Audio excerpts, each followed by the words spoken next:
Ahora, Félix Hernández Gamundi, ingeniero mexicano, egresado de la Escuela Superior de Ingeniería Mecánica y Eléctrica, con amplia experiencia en los temas de generación, manejo y uso eficiente de energía. Sus aplicaciones en la conducción de fluidos como agua, petróleo, electricidad, gas y de transformación de biomasa para la obtención de energía a partir de los residuos.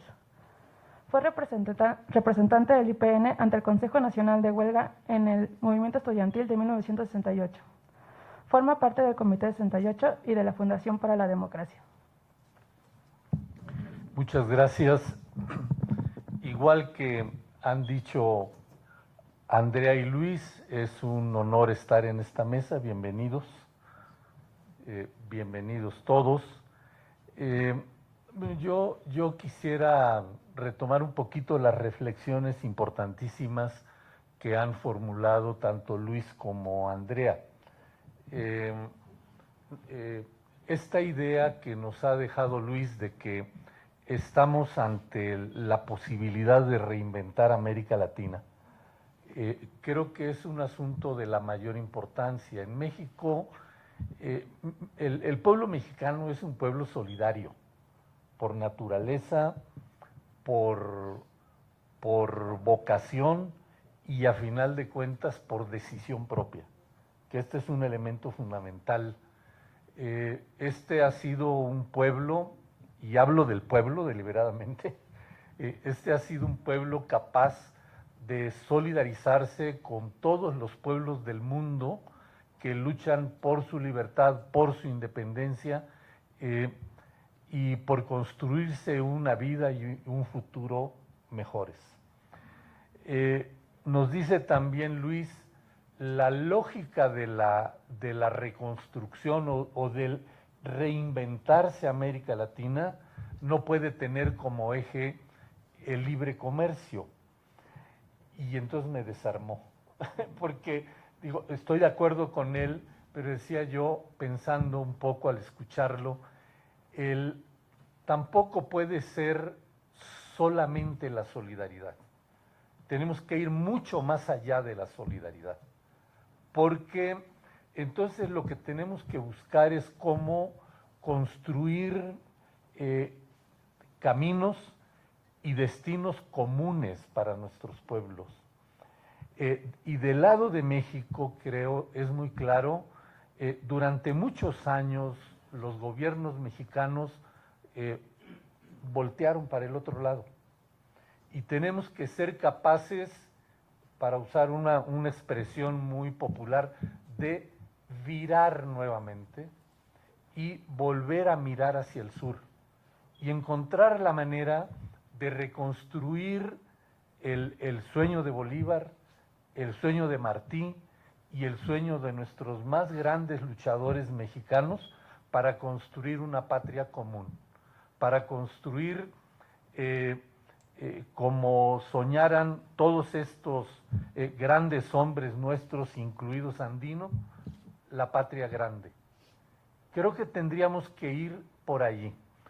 En algún momento, en distintas agrupaciones aquí en México, comenzando con la Fundación por la Democracia, hemos planteado la necesidad de que vayamos discutiendo entre nosotros cómo construir una ciudadanía latinoamericana. Es decir, una ciudadanía que rompa estas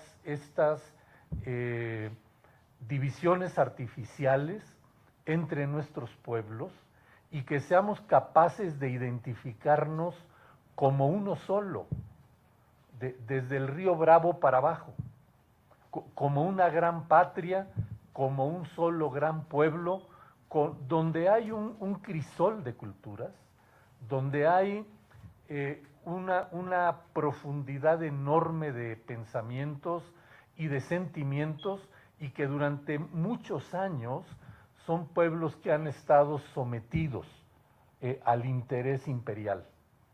El de hace siglos, el de antier, el de ayer y el de hoy, y tenemos que asegurar que ese futuro sea distinto. Lo que Andrea estaba diciendo, ayer, antier y otros días platicaba yo con ella, y Ella me convenció de una idea que hoy no mencionaste más que de pasada, Andrea, y es que creo que, bueno, hoy está claro que el tema del combate contra el virus y el acceso a las vacunas está marcando una diferencia muy clara entre los países del mundo. En Estados Unidos de pronto se aplican 3 millones de vacunas en un día o se aplican 100 millones de vacunas en un mes o menos de un mes, y tenemos a los pueblos de América Latina, incluido el nuestro, sin tener acceso suficiente a las vacunas.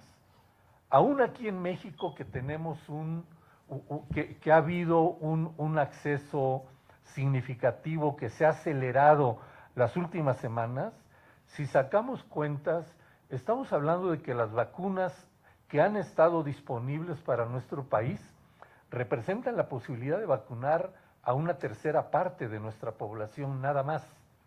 Cuando se asume que para lograr la llamada inmunidad de rebaño, bueno, Andrea a lo mejor nos lo puede explicar mejor, pero vaya, yo entiendo que si no llegamos al 70% de la vacunación, eso no está garantizado.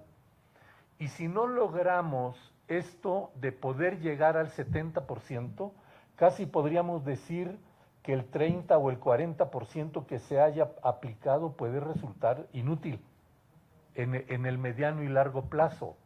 Entonces, es un tema de la dominación del capital sobre el planeta que establece estas diferencias tan grandes de las que habló Andrea entre nuestros pueblos.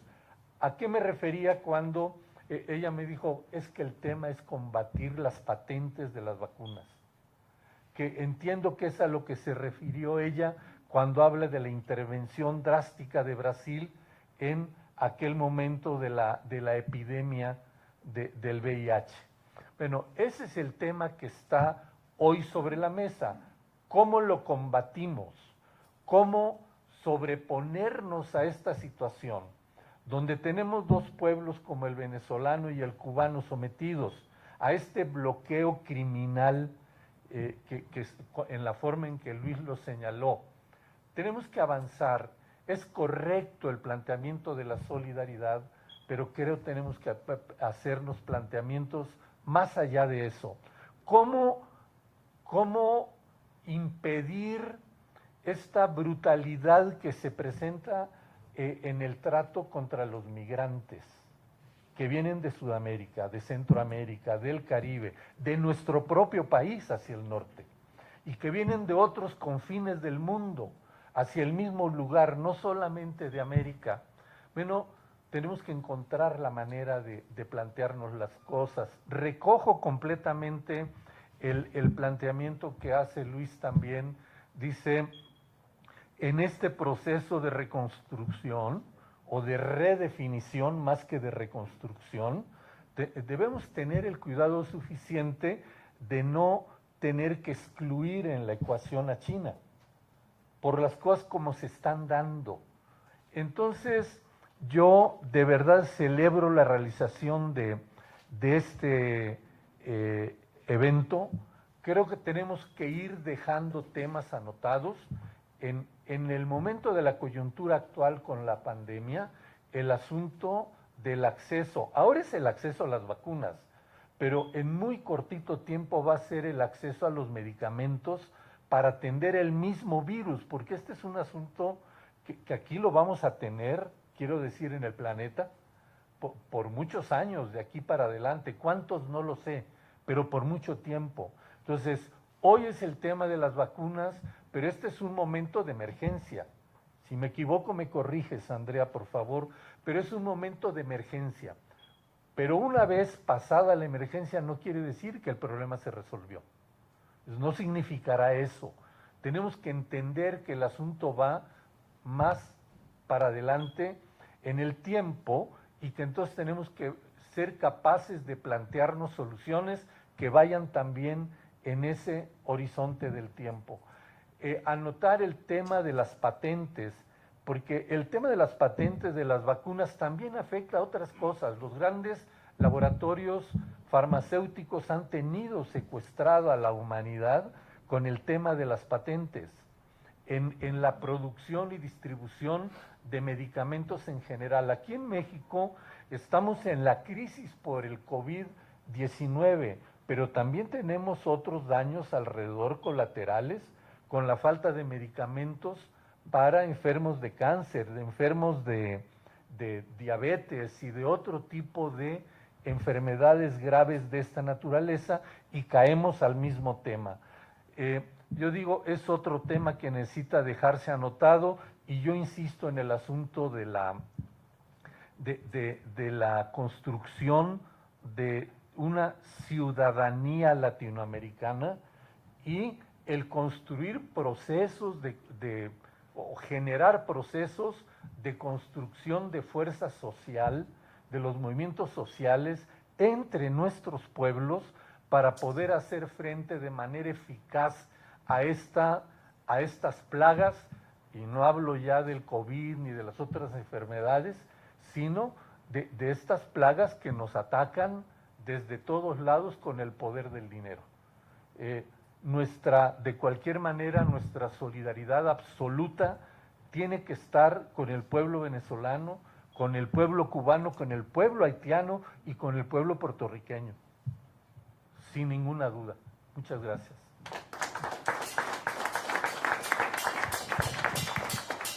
Muchísimas gracias al ingeniero Félix Hernández por esa reflexión que nos deja, y una gran tarea que tenemos todos que construir, cómo traspasamos solamente la solidaridad, y efectivamente tenemos que ir mucho más allá, ¿no?, de unirnos como pueblos, y sobre todo traspasar esas barreras del hacer, de la acción, y que tendríamos que hacerla de manera conjunta. Muchísimas gracias por esa gran reflexión, y pues una gran tarea con la que nos quedamos.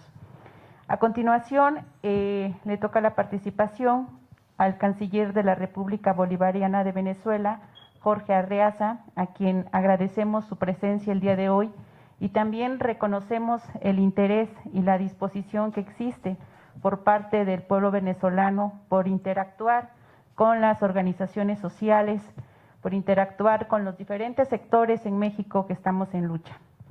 El canciller Jorge Arreaza tiene una amplia trayectoria, fue presidente del Centro de Estudiantes de la Escuela de Estudios Internacionales y miembro de la Federación de Centros Universitarios de la UCB, coordinador de la Sala Situacional del Grupo Parlamentario Venezolano del Parlamento Latinoamericano, presidente de la Fundación Gran Mariscal de Ayacucho, coordinador nacional del Sistema de Formación Socialista Simón Rodríguez del Partido Socialista Unido de Venezuela, viceministro del Desarrollo Científico y Tecnológico del Ministerio del Poder Popular para la Ciencia, Tecnología e Industrias Intermedias. Actualmente es ministro del Poder Popular para Relaciones Exteriores de la República Bolivariana de Venezuela, a quienes pido lo recibamos con un fuerte aplauso, y bueno, es una amplia trayectoria que no terminaríamos hoy. Muchísimas gracias por su presencia. Hombro con hombro, codo con codo, Venezuela, Venezuela, Venezuela somos todos. Muchas gracias. En nombre del pueblo de Venezuela, en nombre de su gobierno y del presidente Nicolás Maduro en particular, por esta oportunidad de compartir con organizaciones, movimientos sociales, con intelectuales, pensadores, y además en esta casa de la clase obrera, de los telefonistas en este caso, que somos hermanos y hermanas de clase. El presidente Nicolás Maduro se caracterizó en sus años de lucha por ser sindicalista, y siempre ha sido y seguirá siendo, y él lo dice, un conductor de autobús. Se siente muy orgulloso. He escuchado con mucha atención tanto a Luis como a Andrea como a Félix, y la verdad es que uno no puede sino concluir que hay que hacer grandes esfuerzos pero el sistema, como lo decía Félix, el sistema capitalista es contra natura, contra la naturaleza nos incluye a nosotros. El sistema capitalista privilegia a unos grupos, a unas familias, a unas empresas, en la misma medida en que empobrece a millones de familias y a millones y millones de seres humanos. Y ese es el sistema que se nos impuso a lo largo de los últimos 500, 400 años. Y el reto, en consecuencia, estratégico, no sé si tan a largo plazo, es precisamente un cambio del sistema. Y digo que no sé si tan a largo plazo porque no tenemos 200 años más. 200 años más bajo el sistema capitalista no es posible, no es viable. O sea, los nietos de nuestros hijos pueden no tener oxígeno para respirar, pueden no tener agua para beber, ni tierras para cultivar. Eso es una realidad que es un poco catastrófica, pero que es. Hoy está muy en boga el cambio climático. El cambio climático es apenas una expresión del daño que le ha hecho el sistema a nuestra madre tierra, a la Pachamama. Y América Latina y el Caribe está en este mundo. Y, como decía el libertador Simón Bolívar, nuestra unidad no es una fantasía, no es una quimera, es un decreto del destino, inexorable. Pero nuestra unidad, ¿para qué? Nuestra unidad para constituir un gran polo de poder, ¿sí?, para contribuir a la vez al equilibrio de los poderes en el mundo, y si tenemos la conciencia suficiente, para desde América Latina impulsar el gran cambio de sistema necesario. Porque no hay otra región en el mundo, lamentablemente, donde se estén dando los cambios, las contradicciones, las transformaciones, con sus avances, con sus estancamientos, con sus retrocesos, que no sea América Latina y el Caribe. Aquí está Cuba, aquí está Venezuela, aquí está Nicaragua, aquí está Bolivia, y aquí hay gobiernos con matices, pero profundamente interesantes y soberanos, como por ejemplo el de México, el de Argentina, y otros que van surgiendo.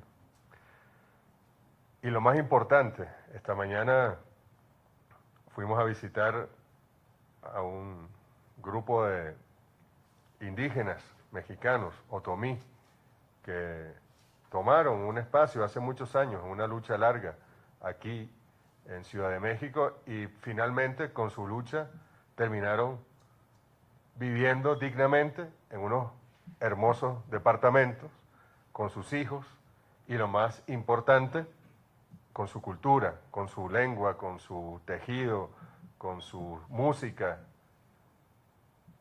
con su ser, y en plena conexión y comunicación con su lugar de origen también.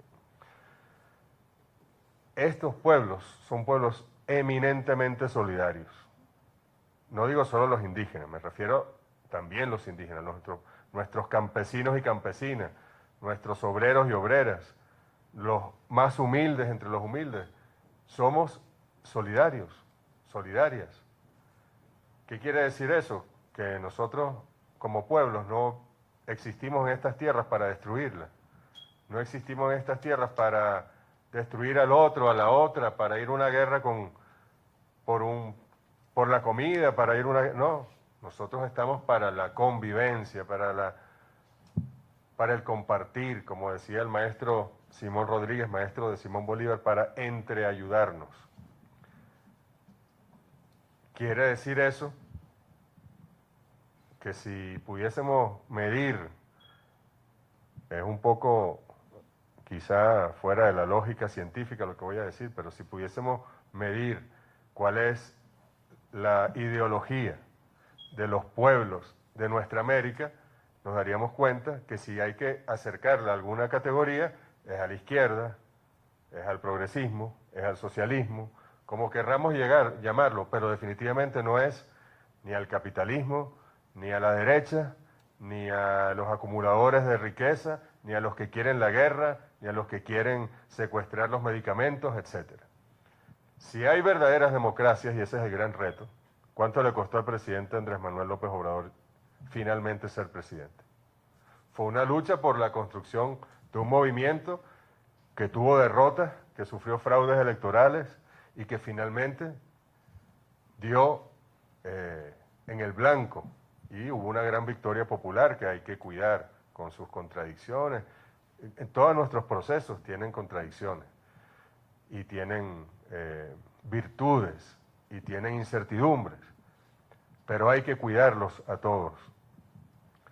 Si nosotros vemos a los pueblos de nuestra América, podemos decir que son pueblos revolucionarios. Son hombres y mujeres revolucionarias, solidarios, y si esos hombres y mujeres se pueden expresar democráticamente, van a llevar al poder a gobiernos también revolucionarios, progresistas, izquierdistas, como querramos verlo, pero nunca llevarían al poder a Carlos Slim o a Vicente Fox, ¿no? Lo llevaron porque no había los sistemas democráticos, no existe el sistema democrático, no se expresaron los pueblos, no consiguieron el canal. ¿Cómo en Venezuela puede ganar un Hugo Chávez una, dos, tres veces y después un chofer de autobús? Porque fuimos abriendo los canales democráticos. ¿Cómo en Bolivia pudieron revertir un golpe de Estado con unas elecciones? Porque garantizaron que el pueblo participara ampliamente y lo revirtieron además por amplísimo margen. Entonces, lo que quiero decir con esto es que nuestra unidad no solo es necesaria, imprescindible, indispensable, sino que es natural al mismo tiempo. Es natural. Cuando el libertador Simón Bolívar planteaba una gran nación desde México, pero cuando él hablaba de México no se refería aquí al Río Grande o Río Bravo, como lo quieran llamar, sino mucho más al norte, porque México era el doble del territorio que tiene hoy, hasta el sur, hasta la Patagonia de Argentina y de Chile, pasando por el Caribe. Él simplemente estaba expresando un hecho natural, un deber ser, que no hemos sido capaces de concretarlo 200 años después. Y muchos países, sobre todo los grandes, y eso hay que reconocerlo así, terminamos viéndonos hacia lo interno. Yo una vez saludé fuera de América Latina a una compañera brasileña con un doctorado o un postdoctorado, ya no me acuerdo, y la saludé y le dije, mucho gusto, vecina. Y ella me dice, no, nosotros no somos vecinos. Le dije, ¿cómo que no? Venezuela y Brasil tienen una frontera. No, tú estás equivocado, qué ignorante eres, no sé qué. No tenía teléfono celular en esa época, le busqué un atlas y le mostré. Entonces, hay brasileños que no saben que son parte de América Latina y el Caribe, que creen que el mundo empieza y termina en Brasil. Pongo el ejemplo de Brasil, como puedo poner cualquier otro. Hay países que tienen a los pueblos entre las redes sociales y el fútbol y que hasta ahí llegan sus capacidades, ¿no? Alienados totalmente, mientras que tenemos unos pueblos en lucha, tenemos unos pueblos luchando por la tierra, luchando por el agua, luchando por los servicios, luchando por la educación. Entonces ahí tenemos grandes retos que tenemos que coordinar entre todos. Yo ayer en la cumbre, en la reunión de cancilleres de la CELAC, leí un extracto de la carta que el libertador Simón Bolívar le envió a los jefes de Estado recién creados de Perú, de Chile, del Río de la Plata, de México, de él como jefe de Estado de Colombia en aquel momento, y les quería explicar para qué era ese congreso que él proponía en Panamá para unirnos en un solo proyecto. Y se los explicó en muy pocas palabras. Él decía que esta asamblea que él proponía de plenipotenciarios debe ser una asamblea que nos sirviese de consejo en los grandes conflictos, de punto de contacto en los peligros comunes, de fiel intérprete en los tratados públicos cuando ocurran dificultades y de conciliador, en fin, de nuestras diferencias. Así que muchos dicen que que Bolívar lo que quería era una alianza militar de protección. Claro que la quería, pero no era eso lo que estaba él apostando. Él estaba apostando a un proyecto estratégico político de unidad, de confederación. Bueno, aquí al norte tenemos 50 estados confederados y aquí al sur tenemos 34 estados divididos. Entonces, los Estados Unidos de América versus los Estados desunidos de América.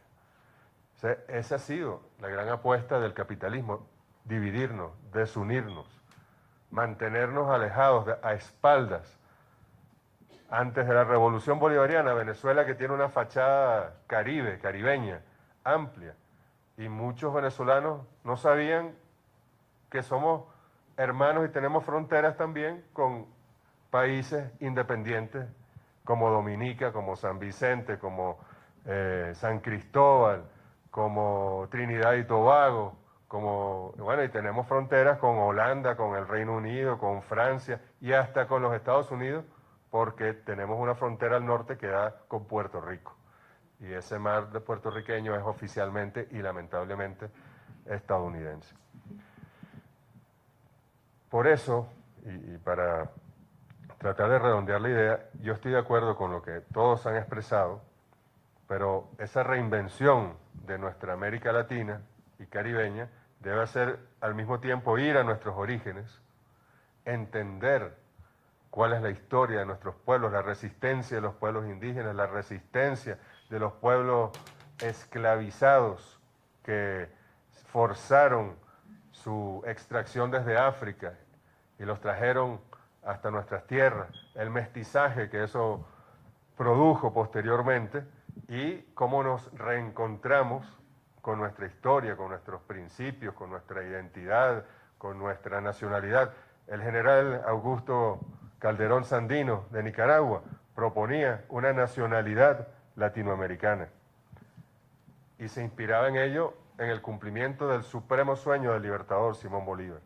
Cuando el Congreso Constituyente de México le otorgó la ciudadanía mexicana al libertador Simón Bolívar, no era simplemente por otorgársela a un ser humano, sino que ellos consideraban, en el fondo, el metamensaje de aquel hecho es: todos somos ciudadanos de este continente. Bolívar el primero de ellos, pero es tan mexicano como venezolano, como colombiano, como argentino. Y esa es la gran apuesta que hicieron entonces, que sabemos que es necesaria y que no hemos podido cumplir.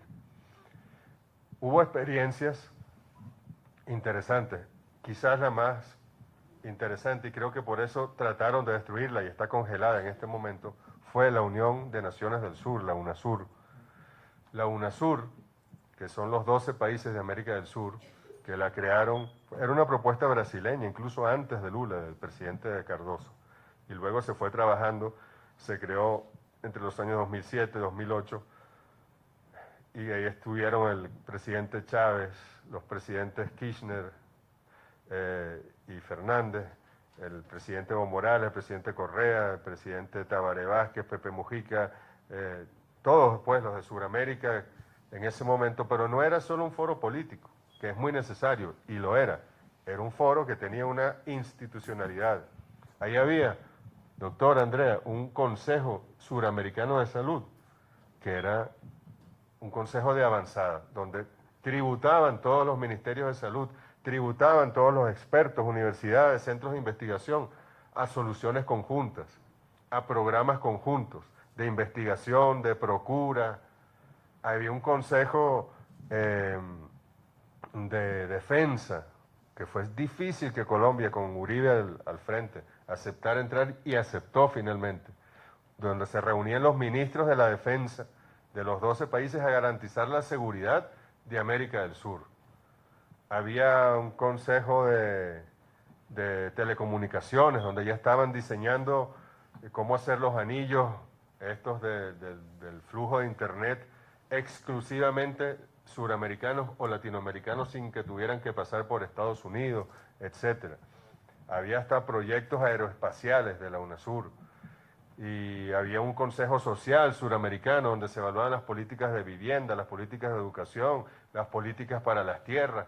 Era de verdad una institucionalidad de avanzada, y al final el gran proyecto del comandante Chávez era poner eso a disposición de la CELAC, de los 33 estados de América Latina y el Caribe, el gran proyecto bolivariano, el resultado del Congreso de Panamá 200 años después.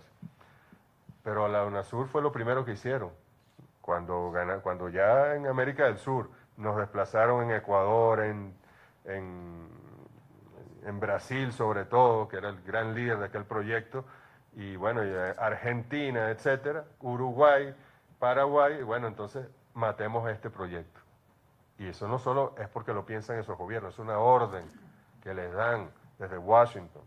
Es muy peligroso la UNASUR. Lo primero que tienen que hacer es liquidarla. Y, bueno, no la liquidaron porque ahí está. Y, bueno, lamentablemente en Ecuador el pueblo no acertó en esta oportunidad, pero en Perú sí. Vamos a ver si con el presidente Castillo podemos reconvocar la UNASUR dentro de poco tiempo. Y si no, cuando ocurra, pero eso va a ocurrir. Ahí es fundamental, queridos compañeros, México, porque México es no solo inmenso, pluricultural, plurinacional, sino que tiene un inmenso valor para la identidad latinoamericana. México ha estado al frente de grandes procesos revolucionarios. México es un pueblo, como lo decía Félix, profundamente solidario. Podemos dar 1000 ejemplos, pero demos el más reciente. ¿Quién le mandó el avión al presidente Evo Morales para que salvara su vida durante el golpe de Estado del año 2019? México, el presidente López Obrador.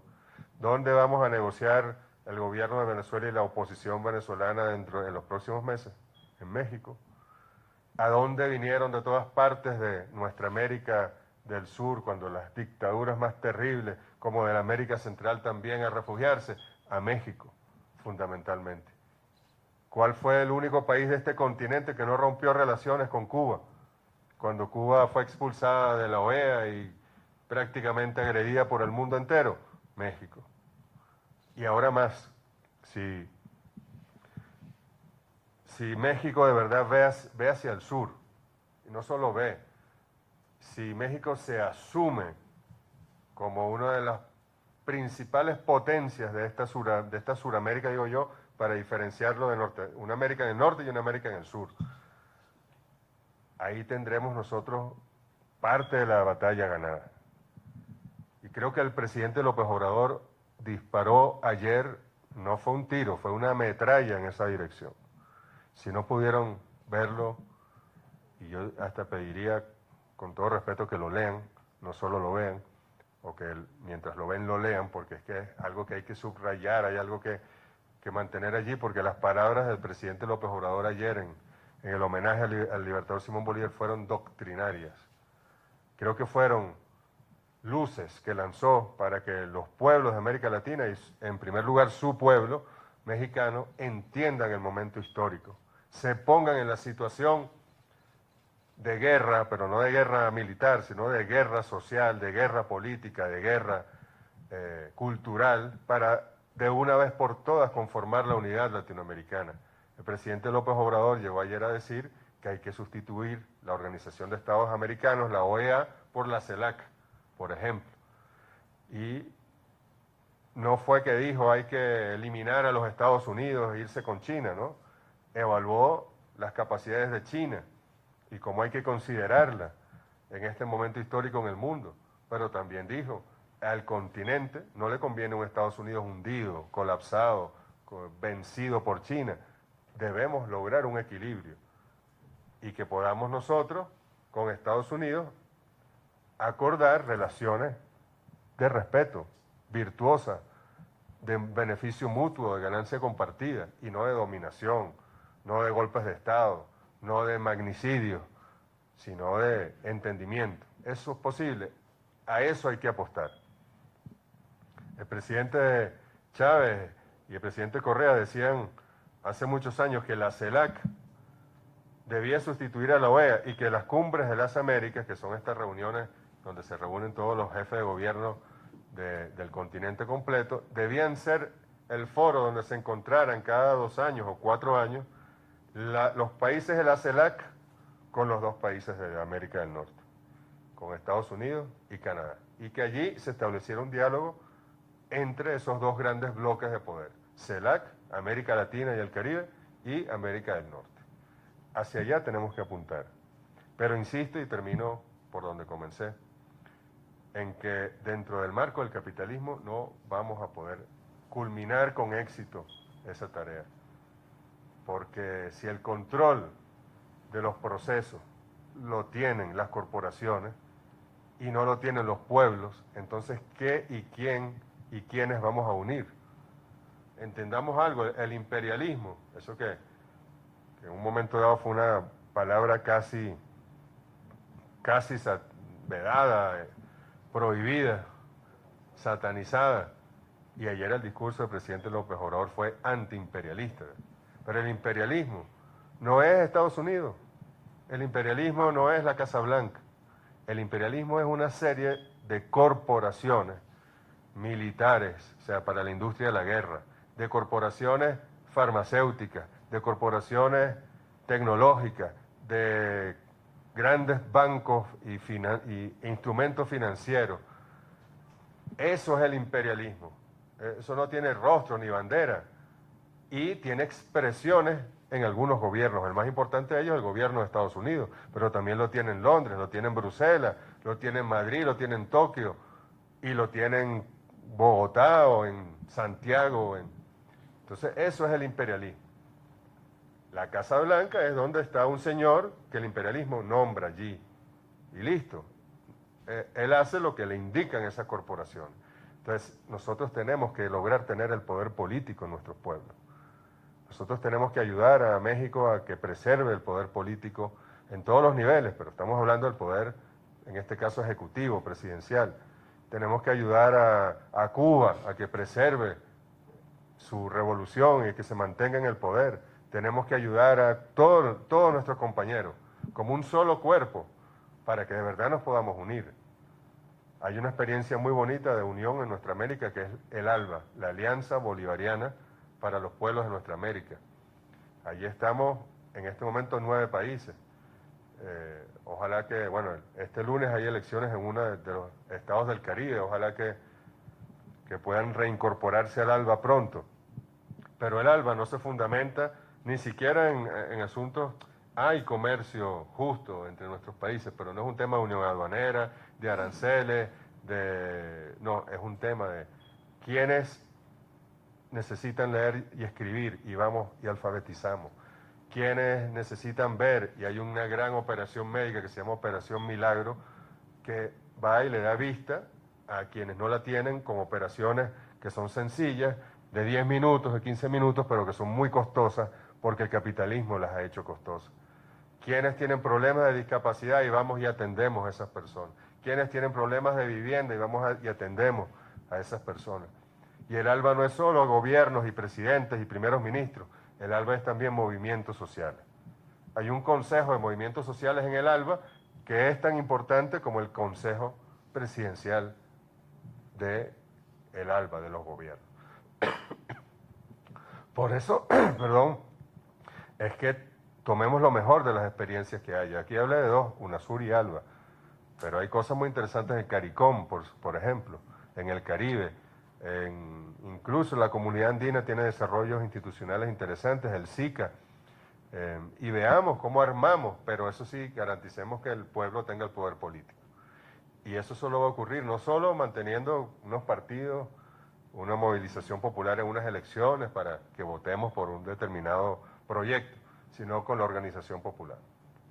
En Venezuela tenemos un concepto que es el poder popular, y el poder popular tiene muchas expresiones, pero la más, digamos, la más común es los consejos comunales, que son grupos de familias determinados, y los consejos comunales se agrupan a su vez en comunas, y las comunas tienen parlamentos comunales donde están representados los consejos comunales, y las comunas pueden autogobernarse hasta un nivel, y las alcaldías pueden transferirle a las comunas competencias, y las gobernaciones pueden transferirle a las comunas competencias. Cuando el pueblo, por ejemplo, si en un lugar determinado, una comuna o más de una comuna, proponen que ellos están en capacidad de asumir la recolección de la basura, de los desechos sólidos, bueno, la alcaldía le entrega eso a la comuna. Si la comuna dice que ellos están en capacidad del mantenimiento de los ambulatorios de nuestra red Barrio Adentro, que son los médicos en las comunidades, que la construimos con Cuba, bueno, se le da eso a la comuna con los recursos, no es que se lo suelta y se lo dan, no, le garantizan los recursos para ello. Entonces, hay que lograr que los pueblos tengan instrumentos de autogobierno desde las bases hasta la presidencia de la República, hasta la presidencia del país. Esa es la clave. Pero yo solo les digo que yo ayer sentí en esa reunión de cancilleres que hay un quiebre histórico, que vamos a esta ola en la que vuelven los gobiernos progresistas, aunque en algunos casos se nos tardemos más tiempo que en otros, y es esta ola la que tenemos que aprovechar para la unidad latinoamericana y caribeña. Que no nos pase que en la primera década tuvimos una gran ola, tuvimos unos grandes gobiernos y gobernantes, nos comenzamos a unir y después todo lo trataron de destruir o lo destruyeron. Esta oportunidad no podemos volver a fallar. Por eso cuidémonos, cuidemos a nuestro pueblo, cuidemos a nuestros gobiernos y cuidemos la organización popular. Muchas gracias.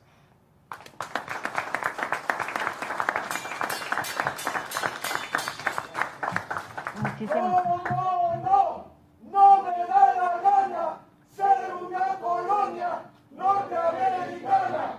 Sí me da la gana ser una nación libre y soberana. Muchísimas gracias al canciller Jorge Arreaza. Sabemos que en América Latina y el Caribe los pueblos originarios tienen esa forma de organización, tenemos una lengua, tenemos una cosmovisión y todo eso también nos ha sido fundamental para mantener la resistencia.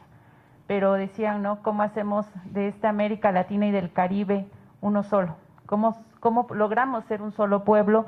Y cómo traspasamos en el nada más decir, pensar en la acción, cómo nos transformamos y cómo nos liberamos del capitalismo y del imperialismo. Muchísimas gracias al canciller por su participación y damos participación a la compañera Dulce para la segunda fase en este foro. Ahora vamos a abrir el micrófono para que tomen la palabra las organizaciones sociales que nos acompañan con breves participaciones de 2 minutos. La primera será Familiares de Ayotzinapa con Mario González. Porque vivos se los llevaron, vivos los queremos. Porque vivos se los llevaron, vivos los queremos. Sin perdón ni olvido, castigo a los asesinos. Ni perdón Ni olvido, castigo a los asesinos. Buenas tardes a los ponentes y buenas tardes a todas las organizaciones que están presentes. Pues como ya escuchó, señor canciller, mi nombre es Mario César González Contreras, papá de un estudiante anormal de Ayotzinapa desaparecido en 2014. Desafortunadamente, que como primer lugar queremos decirle que le transmita a todos nuestros hermanos de lucha de allá de Venezuela un gran abrazo y una solidaridad de los 43 padres de familia. Creo que ya habíamos tenido la oportunidad de usted y yo de platicar un poco pero decirle que desafortunadamente son 7 años de dolor y una gran lucha que todavía no hemos podido llegar a nuestro objetivo, que desafortunadamente no hemos podido descifrar el pacto de silencio que nos dejó el anterior gobierno, que nos dejó una tarea muy difícil que hacer para mí, para nuestros compañeros, para nuestros equipos, pero decirle también que son 43 padres guerreros que nunca se han vendido ni claudicado en esa lucha, porque la lucha de los 43 padres de familia, todo México lo sabe, varios países lo saben, que lo que buscamos es la vida de nuestros muchachos. Desafortunadamente en el caminar de esos 43, de buscar en esos 43 estudiantes, encontramos a miles de personas que están sufriendo el mismo dolor que estamos sufriendo nosotros. Entonces queremos decirles a todos los hermanos venezolanos, a los cubanos, que que nos solidarizamos con su lucha y que seguimos los padres luchando por encontrar esos 43 normalistas. Y ojalá, señor canciller, se lo vuelvo a reiterar como la otra vez, ojalá y se pudiera también pedir desde Venezuela, desde el pueblo hermano, la presentación ya de los 43 normalistas. Desafortunadamente, le vuelvo a repetir, se nos ha complicado muchísimo el acceso a la verdad y a la justicia, que es lo que queremos los 43 padres. No queremos otra cosa. Nosotros, como lo hemos dicho y lo hemos platicado, los 43 padres de familia, que la reparación del daño debe ser la verdad, el paradero y la justicia. No hay más para los 43 padres de familia. Le agradecemos y un abrazo fuerte para nuestros hermanos venezolanos y cubanos. Gracias.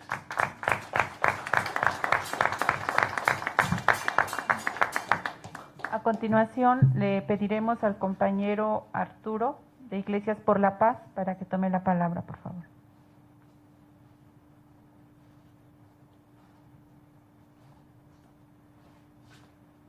Gloria a Dios en el cielo y en la tierra, en nuestra América, paz a las personas de buena voluntad. Hay un embate de los fundamentalismos que tiene que ver con el capital, que tiene que ver con el mercado, pero también tiene que ver con la fe. Hay un embate que vemos en diferentes países de la región, en donde hay que enfrentar también teológica y pastoralmente este embate. En Iglesias por la Paz acompañamos causas de nuestro pueblo. Nos identificamos como iglesia del pueblo y sabemos que el evangelio puede ser un arma ambigua. Sin embargo, también reconocemos en este llamado una gran posibilidad de hermanamiento de los pueblos de nuestra América. Creemos profundamente que este hermanamiento puede ser un gran dique para todos los intereses ajenos a la región. Nos damos cuenta de cómo ha crecido desafortunadamente, pero también vemos con esperanza muchas posibilidades en diferentes regiones. Hace algunos años, justo con la Caravana de Pastores por la Paz, un grupo ecuménico de Estados Unidos que tenía que pasar por México, que tiene que pasar por México debido al bloqueo, pudimos conocer a Adán Chávez allí en La Habana. Tuvimos un intercambio fraterno, cordial, muy importante. Hay un sector religioso, hay un sector de la fe que está dispuesto a trabajar por el hermanamiento y la construcción. Nosotros lo identificamos con el reino de Dios, el reino de la paz, con justicia y con dignidad. Bienvenida a la propuesta y cuenten con nuestro esfuerzo. Gracias.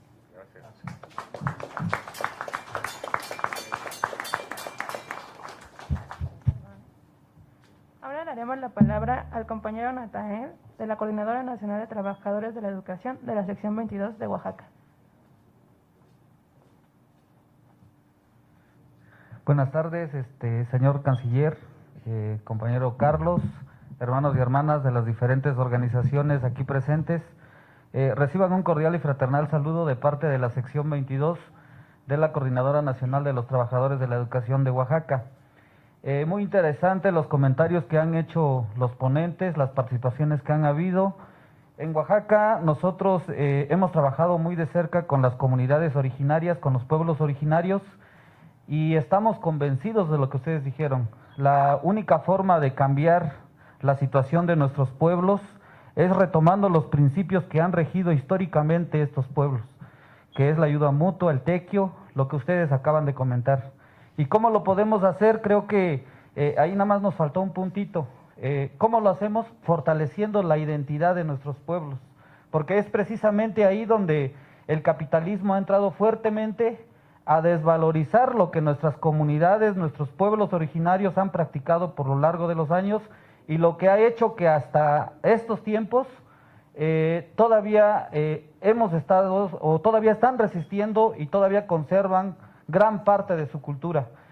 Ahorita en lo que comentaba Luis Hernández, en la reconstitución de México, en Oaxaca, por ejemplo, tenemos un poquito más de 10 localidades que son comunidades originarias. 8,000 de ellas se rigen por usos y costumbres, y solamente el resto de esas localidades son las que se rigen por partidos políticos. Entonces, ¿qué quiere decir? Que la situación que vive Oaxaca, la situación que vive nuestra gente de los pueblos, es derivado de las malas políticas que han implementado los gobiernos y derivado de ese mal que han presentado o representado los partidos políticos. ¿Qué tenemos que hacer nosotros? Trabajar desde nuestras comunidades originarias, fortaleciendo la identidad para que a partir de ahí logremos lo que ustedes han logrado, el poder popular, y realmente hacer un cambio de fondo de la situación que viven nuestros pueblos. Gracias por la participación, celebramos este tipo de encuentros y pues bienvenido a México, esperemos que en algún momento nos pueda visitar en la ciudad de la Resistencia, Oaxaca. Gracias.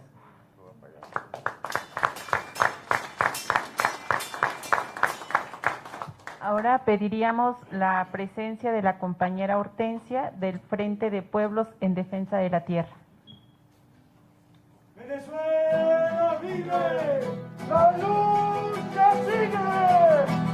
Todos nuestros pueblos se están rebelando contra el orden viejo de la explotación. Los terratenientes y sucios magnates pagarán las cuentas de nuestro dolor. Tiemblan los tiranos, se acobarda el pillo, los curas mafiosos y el yanqui bribón. Neoliberalismo, neoliberalismo, no el imperialismo de hambre y destrucción. Neoliberalismo, neoliberalismo y capitalismo, vergüenza y horror. Hermosos poemas escriben los pueblos cuando van forjando su liberación. Hacen lo imposible, derrumban los muros, descubren que han sido siempre lo que son. Rompen las cadenas con furia indomable, sin temor ni olvido contra el opresor. Neoliberalismo, neoliberalismo, contra el imperialismo de hambre y destrucción. Neoliberalismo, neoliberalismo y capitalismo, vergüenza y horror. Para liberarse hay que vencer el miedo, la desesperanza, la resignación. Que al chacal soberbio regrese el espanto al mirar su trono que se derrumbó. Rompe las cadenas, decídete al vuelo, vámonos cantando hasta alcanzar el sol. Que viva la ciencia, el arte, el mundo nuevo, viva el compromiso y la revolución. Viva el socialismo, viva la congruencia, que viva mi pueblo y su liberación. Que viva la ciencia, el arte y el marxismo, viva el compromiso y la revolución. Viva el socialismo, viva la congruencia, que viva mi pueblo y su liberación. Que viva mi patria y su liberación. Que viva mi pueblo y su liberación. ¡Sí, señor! ¡Zapata vive! ¡La lucha sigue! ¡Zapata vive! ¡La lucha sigue! ¡Bolívar vive! ¡La lucha sigue! Bueno, pues creo que es así como el pueblo de Atenco expresa su hermandad con los pueblos, no solamente con los pueblos de México, con las luchas hermanas de los compañeros de Ayotzinapa, nuestros hermanos que los desaparecieron. Eso es criminal también, no solamente con la lucha obrera, con la lucha campesina que también nosotros representamos, sino también a nivel internacional con nuestros hermanos venezolanos, cubanos y con todos aquellos que viven la misma situación que nosotros, el despojo. Es lo único que ha dejado este sistema, es lo único que ha dejado este libre comercio que nos deja a los pueblos originarios y nuestros recursos naturales que son la tierra, el agua. Nosotros vemos muy claro que la próxima crisis que vamos a enfrentar todos nosotros va a ser la crisis del agua. Nosotros nos estaban arrebatando nuestras tierras, las hemos recuperado de las manos imperialistas varias veces a través de un proyecto de destrucción que es precisamente un aeropuerto. Lo echamos para atrás 3 veces y estamos dispuestos a hacerlos más si es necesario, pero también tenemos que rescatar ese lago que fue vida, es parte de nuestra historia, esa águila que ven en las monedas, en nuestro escudo nacional, esa águila posó ahí en ese lago. Y tenemos ese compromiso como pueblos para rescatar la historia, pero sobre todo esa agua que le dio y le sigue dando vida a nuestras comunidades. Le pido, no como canciller, sino como hermano, a Jorge Arraiza, que le lleve este mensaje a nuestros hermanos venezolanos, que le lleve porque lo consideramos como un hermano, este mensaje de solidaridad, de lucha y de resistencia, pero sobre todo porque el pueblo cubano y venezolano han sido nuestro gran ejemplo para poder seguir avanzando, para seguir creciendo. Ellos han sido nuestro pilar para seguir avanzando junto con todas las organizaciones. Eso lo tenemos muy bien, muy presente los pueblos de esta región, de la región del lago de Texcoco, concretamente de los pueblos de Atenco, que siguen y seguirán resistiendo ante estos embates. ¡Zapata vive! ¡La lucha sigue! ¡Zapata vive! ¡La lucha sigue! Los pueblos unidos jamás serán vencidos. Los pueblos unidos jamás serán vencidos. ¡Viva la lucha de los pueblos por su liberación! ¡Que viva! ¡Métele a la marcha! ¡Métele al tambor! ¡Métele que traigo! ¡A Venezuela mi voz! ¡Métele a la marcha! ¡Métele al tambor! ¡Métele que traigo! ¡La revolución! ¡América vive! ¡La lucha sigue! ¡América vive! ¡La lucha sigue! Gracias, hermano. Gracias.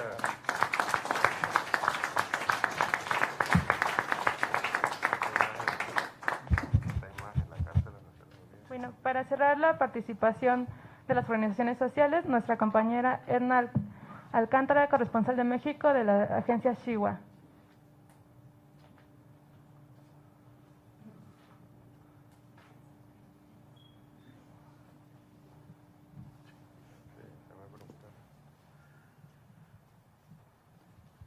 Muchas gracias. Muchas gracias por este espacio. Y bueno, de la agencia Xinhua precisamente quiero agradecer que bueno que nos dejaran asistir a este evento tan importante. Y concretamente para el canciller, la pregunta es sobre todo de este diálogo, como bien lo estaba mencionando, en este encuentro del diálogo precisamente con la oposición, que podría ser aquí en la Ciudad de México concretamente, si pudiera contar un poquito más.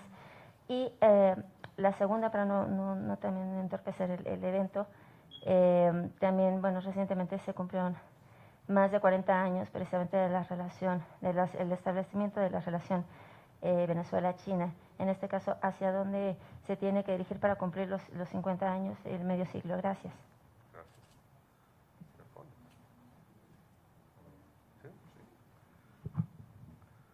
Bueno, muchas gracias.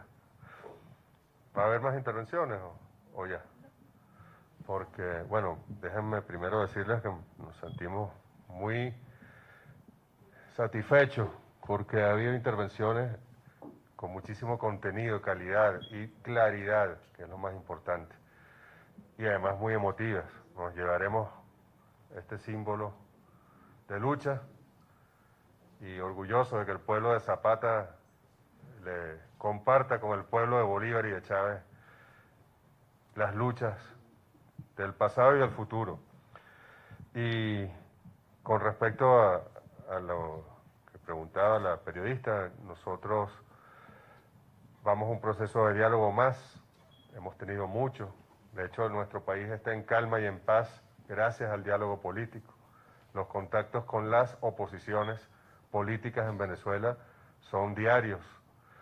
Y gracias a ello, bueno, desde el 2017, que fueron aquellas grandes manifestaciones financiadas desde los centros de poder, hemos logrado mantener la paz política en Venezuela, hemos ido a procesos electorales, nos trataron de imponer un gobierno desde Washington, nos arrebataron nuestros activos en el exterior, nos congelaron nuestros recursos, nos han bloqueado como nos han bloqueado, y sin embargo hemos mantenido el diálogo político interno con todos los factores de la sociedad venezolana y de las oposiciones en Venezuela.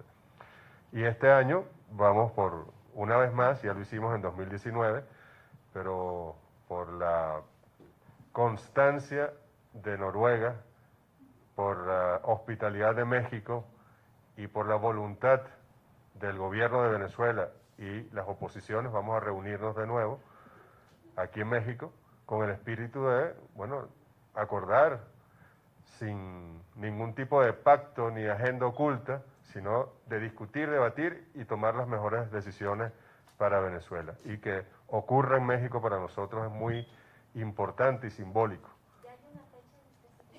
En los próximos meses. Más temprano no, aún no, tenemos nosotros una propuesta, ellos otra, como todas las negociaciones. Así que pronto habrá noticias al respecto.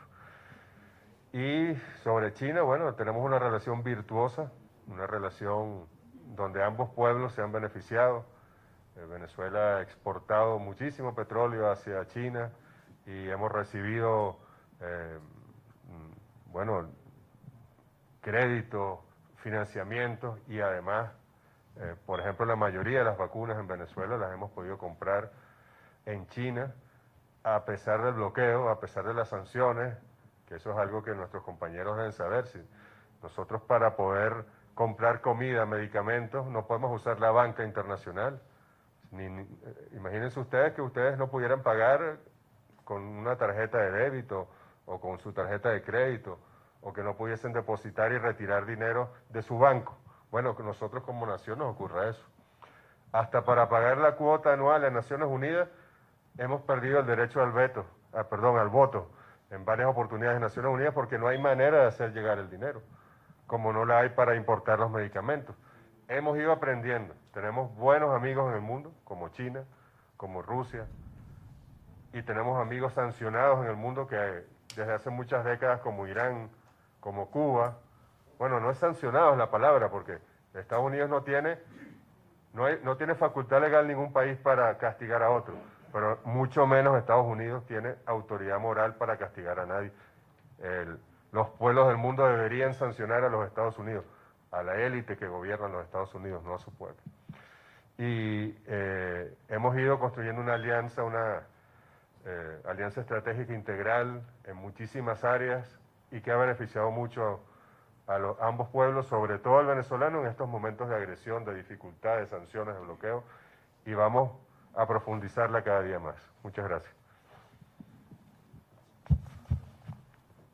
Bueno, les agradecemos sus enriquecedoras participaciones que nos hacen reflexionar sobre el panorama que viven los diferentes países de América Latina, estos planteamientos para lograr la articulación entre los pueblos y luchas y así construir la patria grande que soñó Bolívar hace 200 años.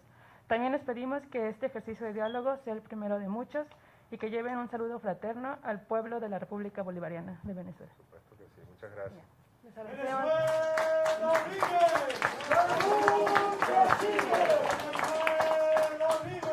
La lucha sigue. Hombro con hombro, codo con codo. Venezuela, Venezuela, Venezuela somos todos. Muchas gracias. Nos vemos más tarde.